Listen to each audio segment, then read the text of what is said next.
www.videonews.com.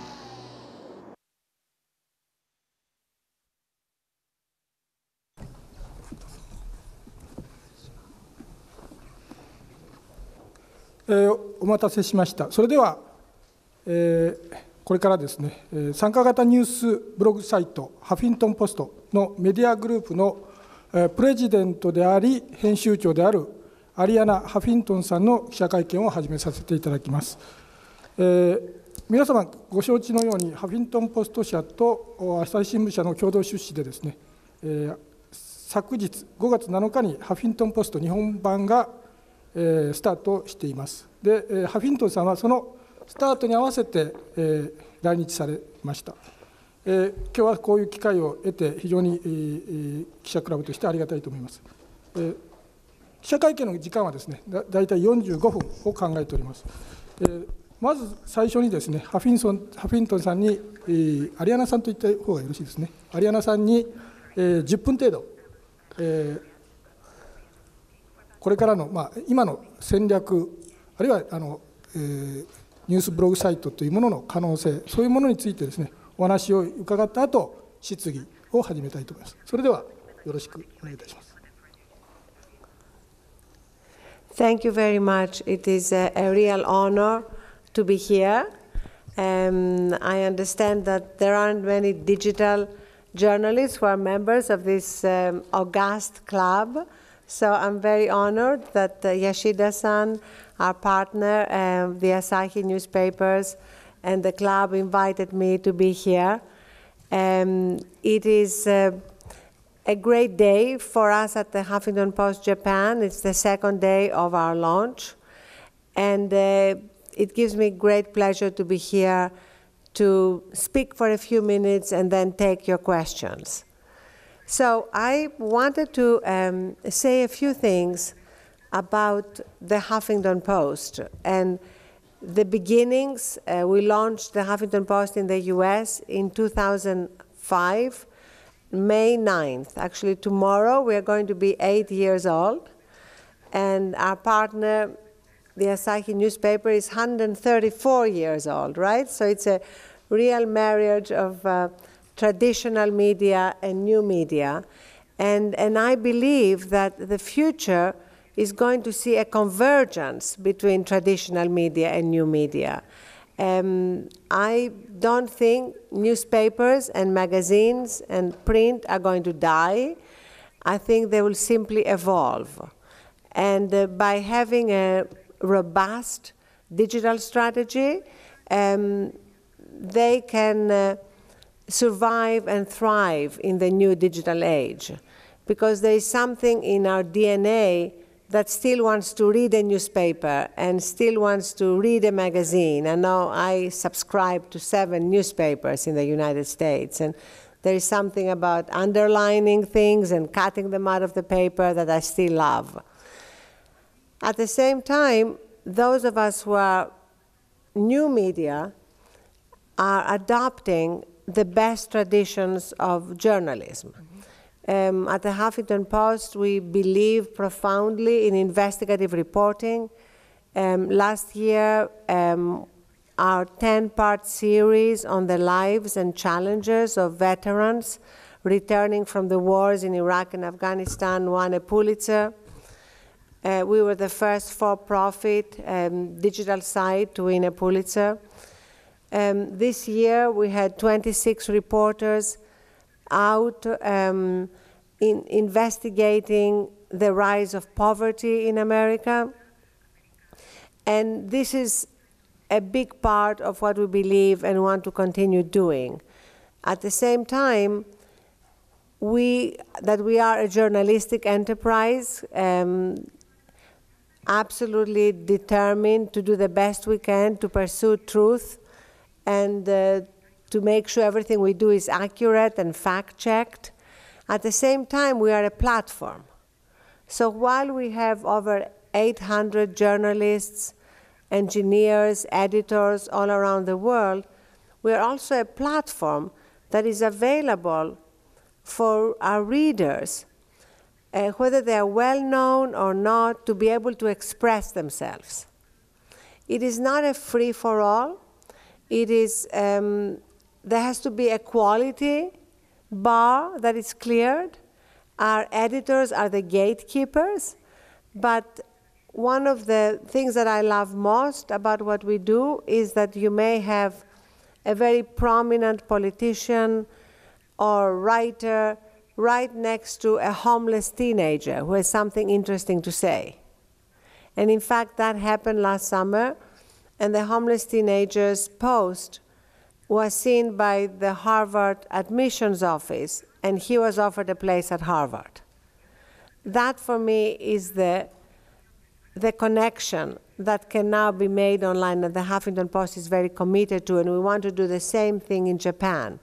We want to be able to have, as we have today, posts from members of the House of Representatives of Japan next to a post that you see here as a splash, which was written by a woman who had started her own business, and then she was denied credit and is telling her story.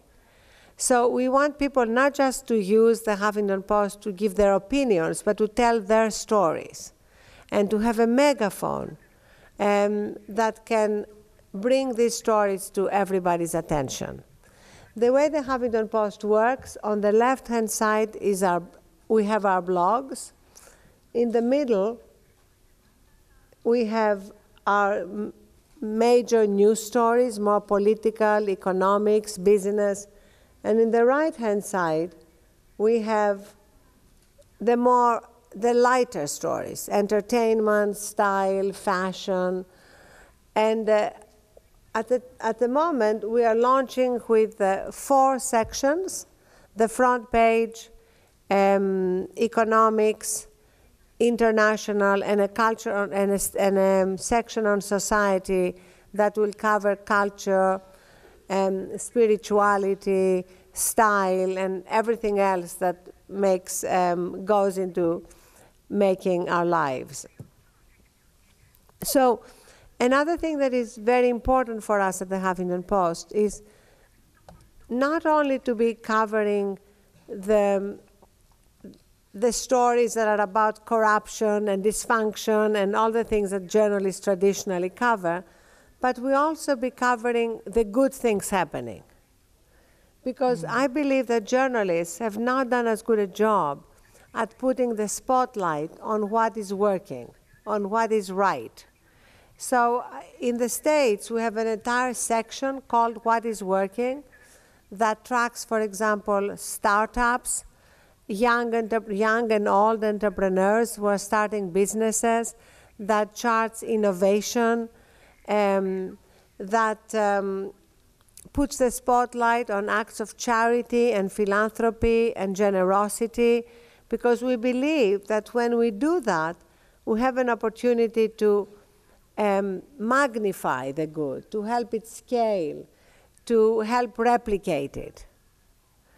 And at the same time, this has become a part of our monetization strategy. You may be wondering, how does the Huffington Post make money? Oh, this is, yes, thank you, Nicholas. Nicholas Sabloff, who is our international editor, is helping me navigate the site. So he just went to a section that is sponsored by advertisers. It's sponsored by Johnson & Johnson. It's on global maternal health, which is the primary cause that Johnson & Johnson is contributing to and spending millions of dollars as a philanthropic endeavor. And 3 years ago, they started sponsoring this section. As you can see, we cover all the news around global maternal health. On the left-hand side, you have blogs, both from people helping mothers around the world and from mothers being helped, and news. And this has been very good for Johnson & Johnson. It has increased their philanthropic profile. It has brought a lot of goodwill towards them. And it has been very good for the Huffington Post because it's a significant monetization opportunity for us. And we are completely respecting the Chinese wall between editorial and business. Like this is run by our business department, and in our business section of the Huffington Post, we may be criticizing Johnson & Johnson, if they're doing something worth criticizing. In the same way, recently we launched a section which is sponsored by Goldman Sachs called this is our business section, which may be criticizing Johnson & Johnson or Goldman Sachs. But also we have a section which is sponsored by Goldman Sachs around their small business initiatives, because they are funding small businesses to scale. They are investing $500 million in that. And we are making it possible for them to have a wider audience for what they're doing, and to have the small business people get more exposure for what they're doing. So this is actually something which is making possible for us, we'll find it, don't worry, both to keep our content completely free and to be able to have a sustainable business. I think our CEO, Jimmy Mayman, is here. I don't know if he's in the room at the moment, but here. Jimmy Mayman, I wanted to introduce to you our CEO, who is working on a lot of innovative business and advertising practices. So going beyond CPM and banner headlines to have these sponsored sections, to have native advertising, etc. This is the section I was referring to, what is working small businesses, sponsored by Goldman Sachs, that has helped fund 10,000 small businesses. As you can see, this is a story by Warren Buffett, stories by the different entrepreneurs.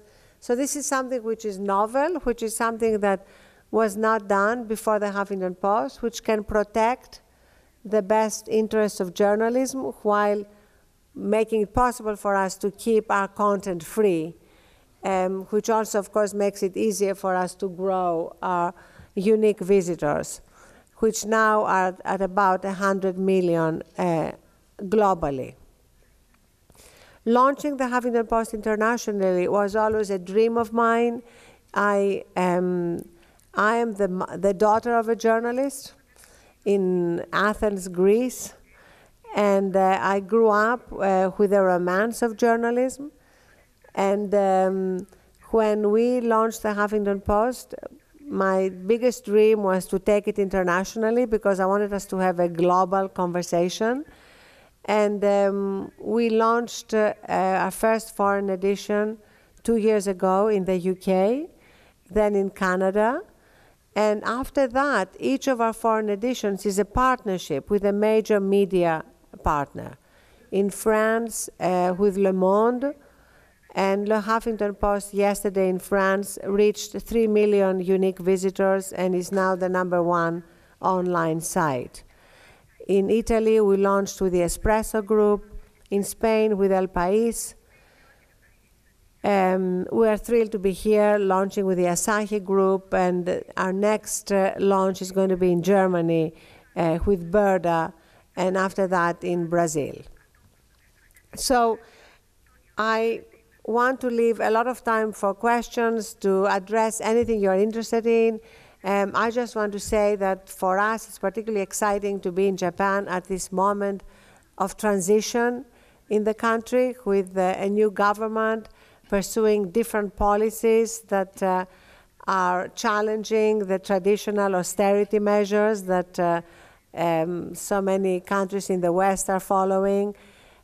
When young people are exploring new ways to be able to bring work-life balance in their lives, to be able to actually have children and have a sustainable life. And we want to bring all these conversations on the Huffington Post. So thank you so much for having me here, and let's open it to questions. Yes. はい、アリアナさんありがとうございました。それでは質疑の時間に移らせていただきますが、私、日本記者クラブ企画員の瀬川からまず最初にですね、質問をさせていただきたいと思います。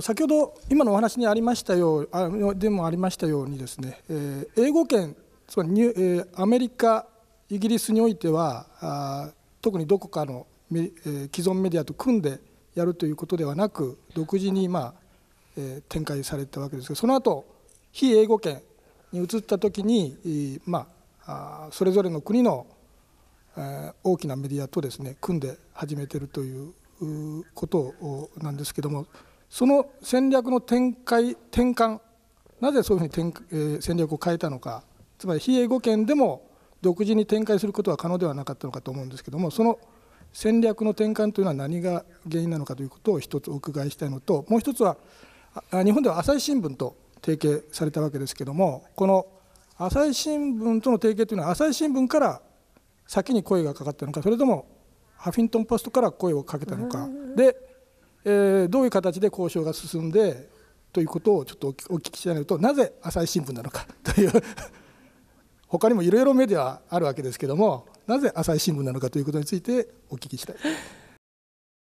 Well, first of all, why Asahi is a little bit like asking, why did you marry your wife or your husband? There are a lot of rational reasons and there are also emotional reasons. And I feel that we, both Jimmy Mayman, our CEO, and I had an immediate rapport with Yashadi. We feel that he is an extraordinary journalist and partner, and we feel very blessed to have somebody as our partner who is also our friend. And I remember Jimmy and he first met in London during the Olympics 9 months ago.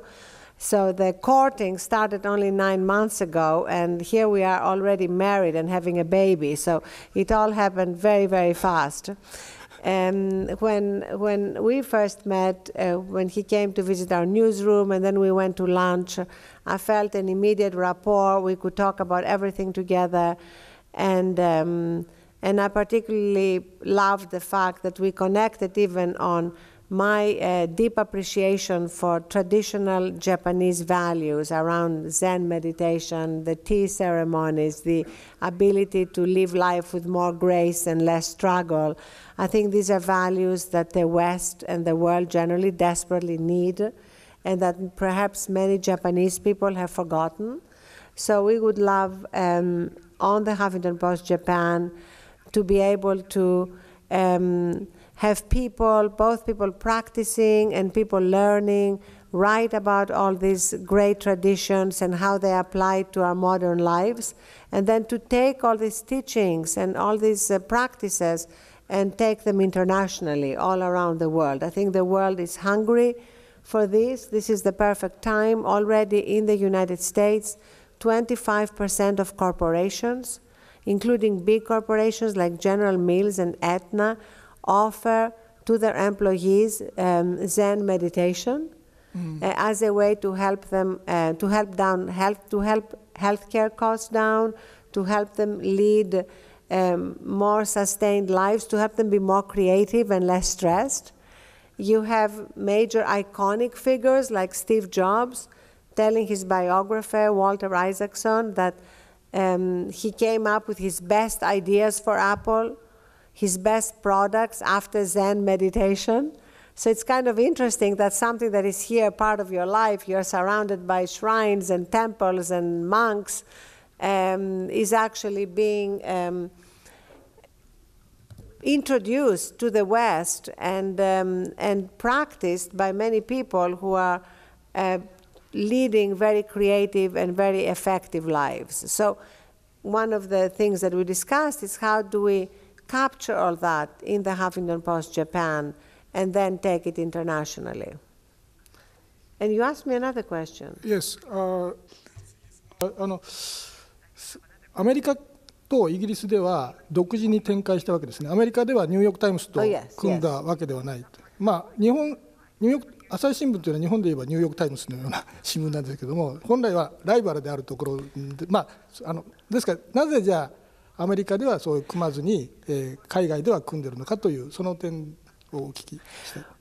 Yeah, well, what is interesting is that I think this is really a tribute to Asahi, that it recognizes the value of partnering with a digital player and how it can both be able to innovate online, but also see best practices from what we are doing that they may want to incorporate in their own Asahi digital site. I know when I was in Madrid, for example, I was talking to the editor-in-chief of El País, and he said to me, you know, if we did a splash on El País site, people would think that the Third World War was about to start, because their practice is to put a lot of stories together at the top. The splash is very much a Huffington Post trademark. Anybody can use it, of course, but a lot of sites are very unaccustomed to that. But now that they are getting used to it, they may actually introduce it to El País. So, and there are a lot of technological innovations that we use. Our editors have a dashboard in front of them that gives them real-time data about what readers are responding to. We have what is called A/B testing. They can test headlines. You know, they pick the stories, but like you might do in a newsroom, they can test different headlines and see, you know, what headline is resonating more with readers. We have very advanced pre-moderation technology that has an advanced algorithm that goes through comments and rejects comments that are ad hominem, that are toxic. And this has really, really helped us grow our engagement of our readers. So we have had, since our launch, 250 million comments, and they are all pre-moderated. So all those things are available to our partner. When we launched in the Huffington Post, the New York Times had no interest in blogging, had no interest in doing a lot of things online. Now they're doing great things, but this is like an eternity between 2005 and now. So much has changed in the American media scene. はい、ありがとうございます。それではじゃあ最初にどうぞ。で、質問する方はマイクのところに行って所属をおっしゃっていただいたら1問ずつでお願いいたします。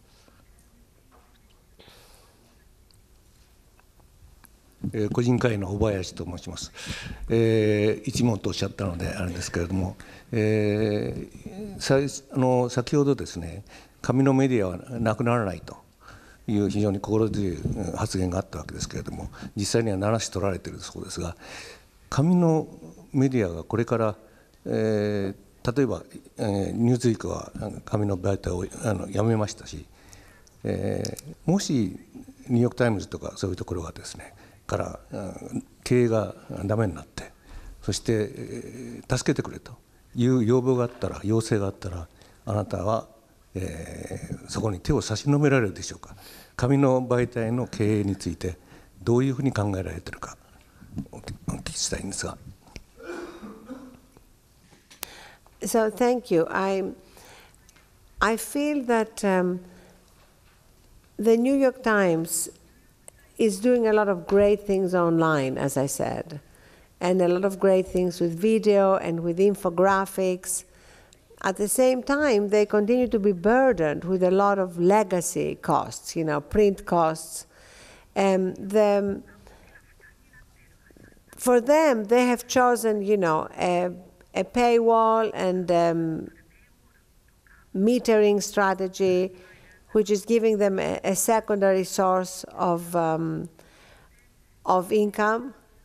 And also, as we are seeing with a site in the States like ProPublica, which is a non-profit that does investigative work, there may be opportunities to bring in foundations, to bring in philanthropies who want to support great journalism. And we see that happening both with a site like ProPublica, a center in the States that I'm on the board of, the Center for Public Integrity, that is doing a lot of investigative work but is non-profit, and also a lot of local sites that are being supported by the Knight Foundation and other foundations that support good journalism. So I see a lot of different models emerging, and we should explore them all. For us at the Huffington Post, being completely free and which helps us grow faster is the model we are pursuing, and it makes sense for us because our readers are not used to paying anything for the Huffington Post. And that's why when we launched a weekly magazine that includes all our original stories every week, it's called Huffington Period, and you can download it online. In the first 3 weeks, we charged for it. And then we realized very quickly and course-corrected that if we made it free, we would dramatically increase our downloads, which are now over 500,000, and we can have it as, again, advertising supported. But we adopted a lot of the best traditions of magazines. It's beautifully designed. Is that the magazine? Yes, it's iPad. Yeah, this is the iPad version. Did you show the cover? We'll see. I don't know if we can show you the cover on the web, but it's always very beautiful covers, beautiful photography, and much more the way you may want to absorb the news over the weekend when you have a little more time to delve on it.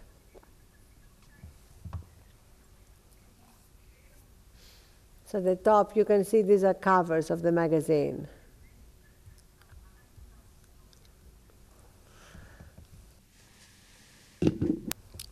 Hi, 次の方。じゃあどうぞ。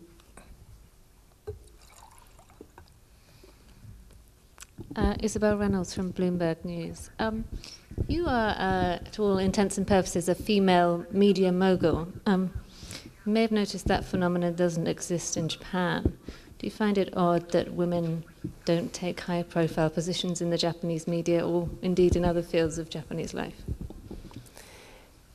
Again, this is obviously another turning point where women, from everything I read and hear, want to have a more prominent role in business, in media, in politics, and there are institutional obstacles. Clearly, the Abe government wants to do something about it and introduce policies that are more friendly to women being able to scale any heights.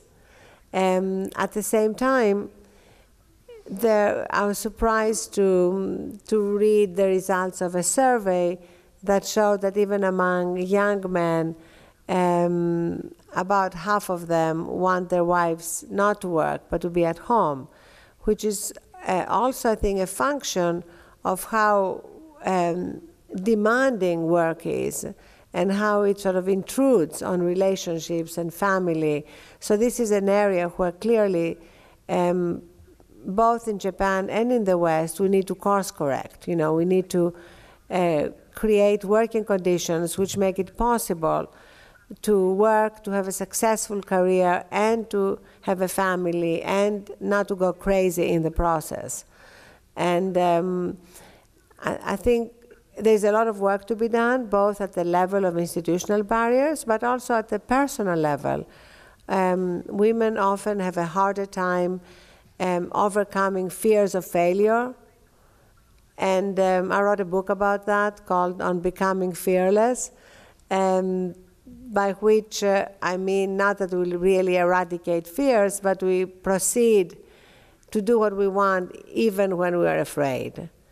And where we stop seeing failure as the opposite of success, but as a stepping stone to success. I mean, here you have a prime minister who, as he said himself, has failed in his last run at being prime minister, and came back, and that's something which we need to remember always, that no career is a continuous upward climb. You know, every career, every successful career includes failures along the way. I've had plenty of failures. And sometimes women find that hard. You know, they have a harder time with failure than men do. So I think it's a combination of factors, institutional, personal, and the fact that work is so demanding and so inhumane in many circumstances.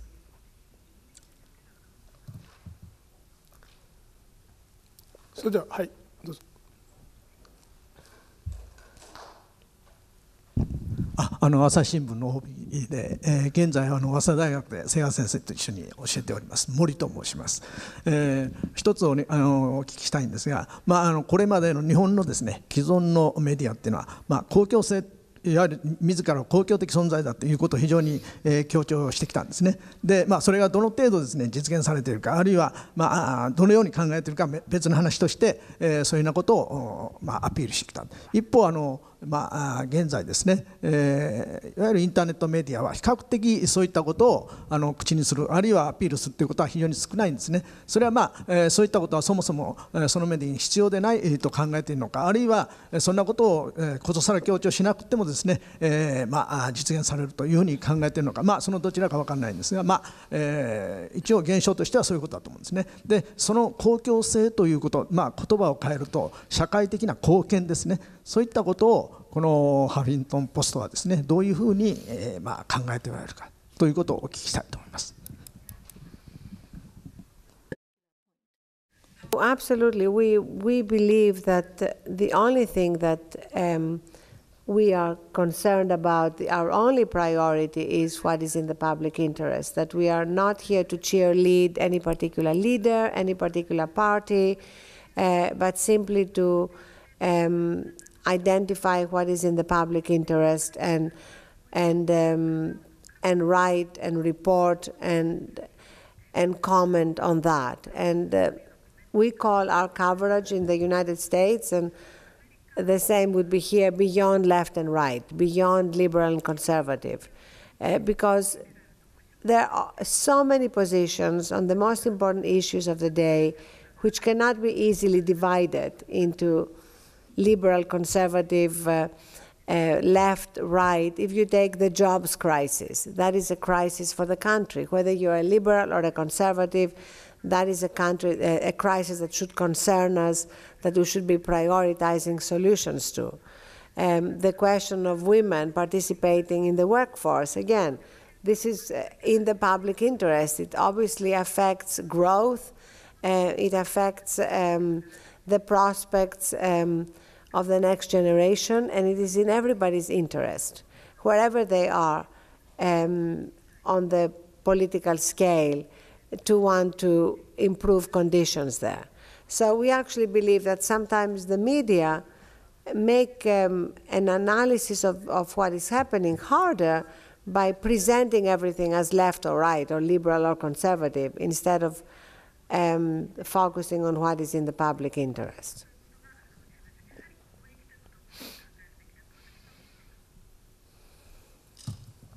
はい、次の人、ちょっと2番目で、はい、まず最初に、はい、で次ですね。読売新聞の稲沢と申します。今おっしゃったその右より左よりあるいはリベラルか保守かよりということを問わずにその向こうを行くというお話なんですが、日本の場合今インターネット上で、かなりその右寄りの意見というのが非常に多く炎上しがちという傾向がややあるように見受けられます。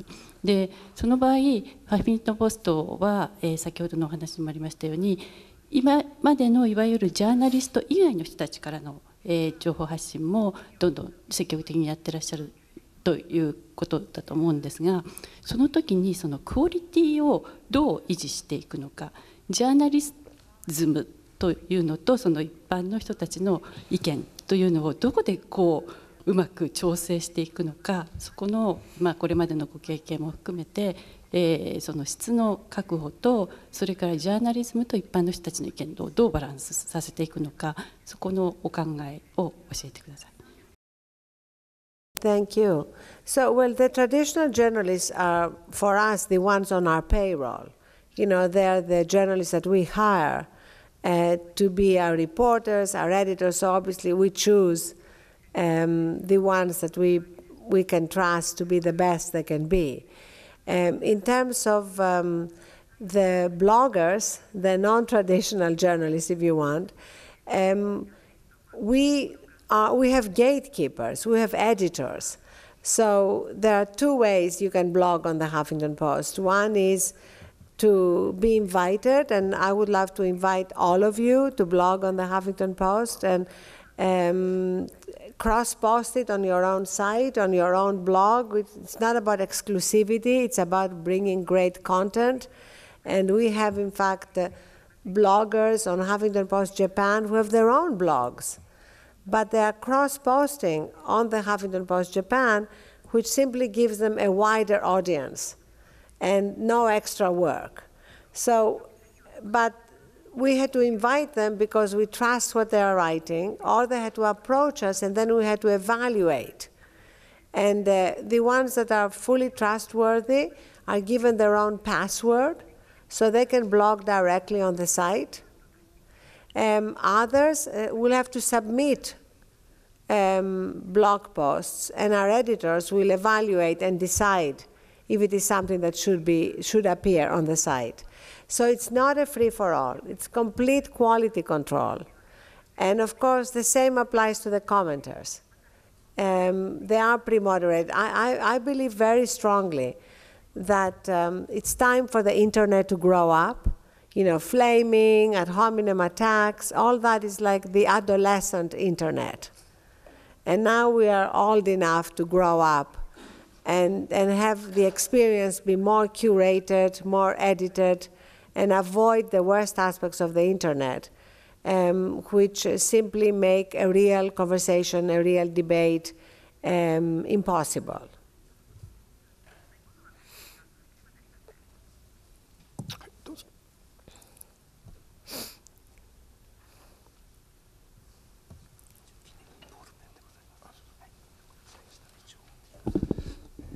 Hello, I'm Teddy Jimbo with the videonews.com. Nice to have you, Mariana, in Japan. Thank you. In this partnership with Asahi, I was just curious, what does HuffPost actually offer in the partnership, and what does Asahi do, and who has the last say when it comes to the making editorial decision? Thank you. So the partnership is a 50-50 partnership financially. In terms of what each partner brings, the Asahi paper obviously brings its deep understanding of Japan, its culture, its economy, its politics, its people, its deep networks of collaborators, of friends, and its great credibility in Japan. The Huffington Post brings our technology, our editorial know-how in the digital space, and our constant innovating on the digital front. So next week we may have new tools that we're going to introduce in all our sites around the world, and constantly be adopting the best new technological innovations on the web. And in terms of what's the last word, you know, the current editorial team here is going to be running Huffington Post Japan. And we picked them because we trust them to do a great job. And while they're doing a great job, they are on a green light, and they make the decisions. If something happens and they don't do a good job, then we will intervene. But basically, they're on a green light. It's an independent editorial team that is running Huffington Post Japan.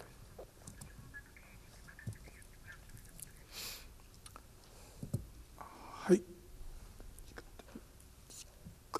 じゃあこれ最後の質問にさせて、じゃあまだ2問大丈夫でしょうか。Oh yes, absolutely. じゃあまず最初に前の方。では次後ろの方。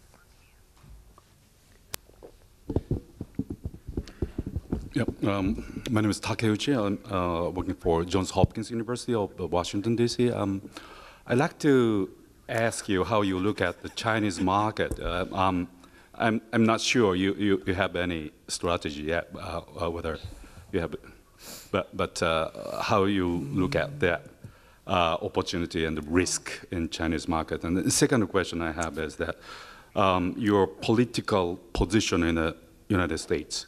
I heard that you supported in 1990s. You supported some of Republican people, but on the other hand, you ran for California governor's election and competing with Arnold Schwarzenegger. But what is your position now? And I heard that you are becoming more liberal, but I'm just curious. And do you still have idea to join in political, politics? Sorry. No, I have absolutely zero interest in running for office. I love my day job. I feel that there is so much we can do to have an impact in the world through the Huffington Post. In terms of my own politics, yes, in my view of government has changed.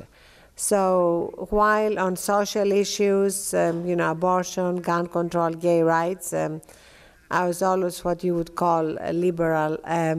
My view of government changed. So there was a time in the 90s when I thought that the private sector could step up to the plate and solve all social problems. And then I realized that, in fact, you needed the raw power of government appropriations and the agenda-setting power of government. And so that was the shift.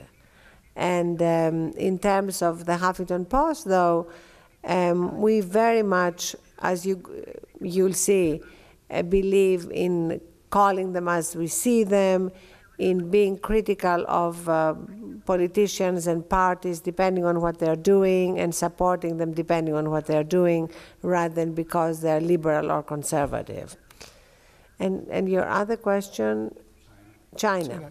So we would obviously love to be in China, but the problem there is that the Huffington Post is censored in China at the moment. And since the Huffington Post is absolutely founded on free expression, it's very hard to see how we can be there and still be the Huffington Post, which is about engagement, which is about an open platform.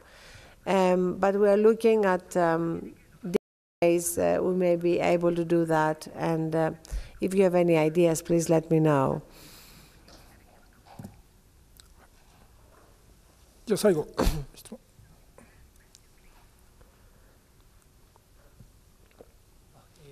共同通信社の一位と申します。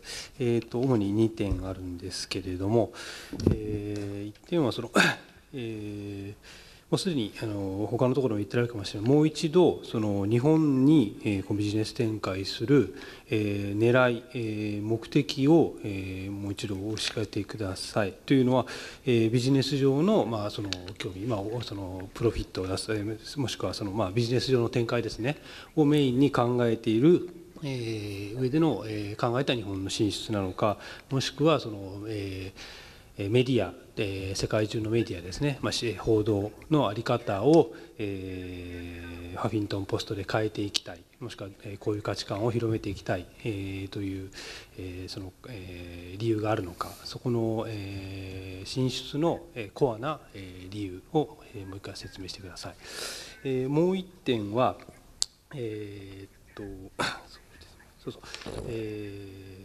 ハフィントンポストのような無料のメディアがこれからさらに広がっていって、市場をある程度取っていけば、旧来型の古いメディアは駆逐される、駆逐ということはあれですけど、縮小を迫られる可能性があります。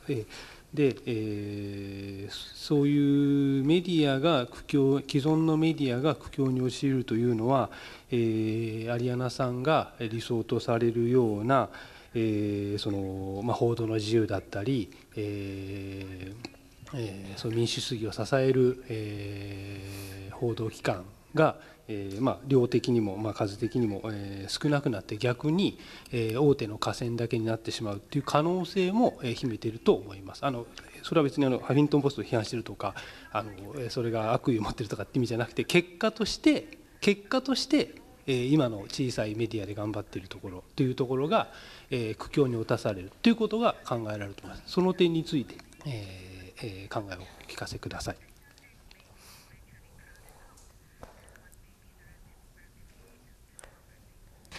Thank you. Good questions. The first question about what motivates the Huffington Post from moving into Japan. Japan is an incredibly important country, market. It's our first foray in Asia. And if our motivation was simply to make money, I can assure you there are easier ways to do it. But obviously we are a business, and we are very lucky that in our first year we've already sold out the advertising inventory. But our main objective in coming to Japan, as in all our international ventures, is to be able to bring what is the unique Huffington Post model to these countries. And what makes it different is the fact that we put the reader at the center and that it's all about engagement. Our model is really moving us from presentation to participation, to being able to give voice to those who don't have a voice, to make it easy for people who have a voice, who could write anywhere, to write on the Huffington Post whenever the spirit moves them, and at the same time to have trained journalists doing the reporting work of investigative reporting that's so essential for a democracy. In terms of the future of traditional media, as I said, I really think there have been far too many obituaries written about traditional media, and I have no doubt that years from now we are still going to have traditional media, newspapers, magazines, television, and I think the crowding out that you mentioned, that danger is more when media do not adapt to the changing times and introduce digital practices as well as continuing with their print editions. I think that has been the problem when traditional successful newspapers have been far too slow to adapt to digital realities. If they had adapted to digital realities earlier, certainly in the United States, they would not have left a vacuum into which stepped the Huffington Post. But I think a lot of traditional media are learning. I mean, definitely that's the case with all our partners. And so I think, frankly, I predict a kind of golden age of journalism, where there's going to be a convergence, a hybrid future of the best of traditional journalism and the best of new media. And I think that the naysayers will be proved wrong. Thank you so much. はい、ありがとうございます。既存メディアとですね、ニューメディアのハイブリッドメディア、ハイブリッドのですね、そのメディアを目指して国際展開をされている、アリアナ・ハフィントンさんのですね、経緯との活動にですね、経緯と今後も注目をしていきたいということで、この会見を終わらせていただきたいと思います。本当に今日はありがとうございました。